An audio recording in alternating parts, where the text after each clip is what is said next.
Bom dia, mais um estudo do Vem e Segue-me. Hoje eu vou compartilhar aqui 2 Coríntios, capítulo 11, versículo 3.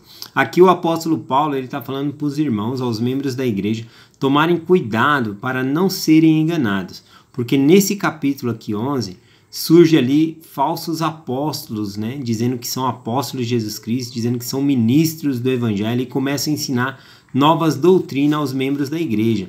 Por isso que ele pede para eles tomarem cuidado, para não se afastarem da simplicidade que é em Cristo, no que já havia sido ensinado para eles.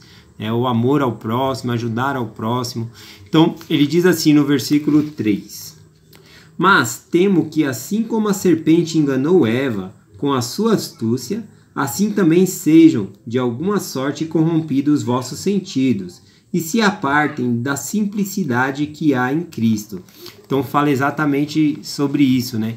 Para eles se aterem e se concentrarem na simplicidade que há em Cristo, na simplicidade ali do Evangelho.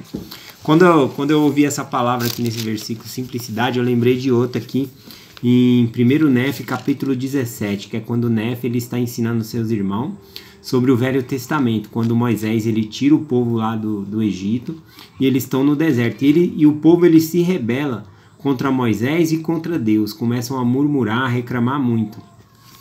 Aí o Senhor ele manda serpentes, né, venenosas na terra e começa a picar o povo por causa de sua rebelião. E aí começou a morrer muita gente e eles começaram a clamar a Moisés dizendo: pede para o Senhor tirar as serpentes, né, para que ele mate as serpentes e se livre dessa serpente para que nós não morramos.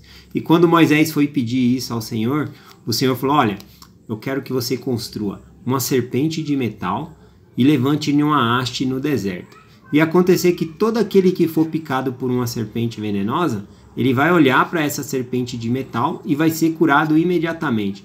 Olha que maravilha, já pensou você ter uma doença e simplicidade, né? Só você olhar ali uma serpente de metal você ser curado?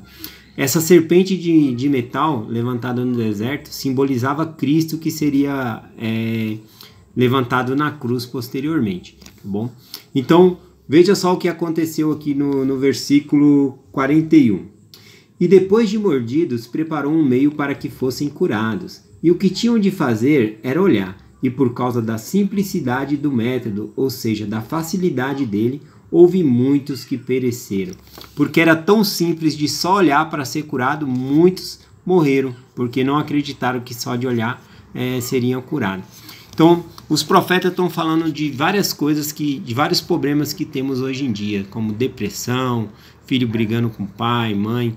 E eles dão uma solução simples para que os problemas familiares sejam resolvidos. Eles falam que nós devemos orar em família, devemos ler as escrituras em família e orar individualmente também. Quantas oportunidades nós temos de orar individualmente por dia? Quando nós acordamos, quando nós vamos dormir, na hora da refeição. Então são coisas simples que nos aproximam de Deus. Mas às vezes por ser tão simples as pessoas deixam de fazer, tá bom? Então eu deixo essa mensagem em nome de Jesus Cristo, amém. Até amanhã.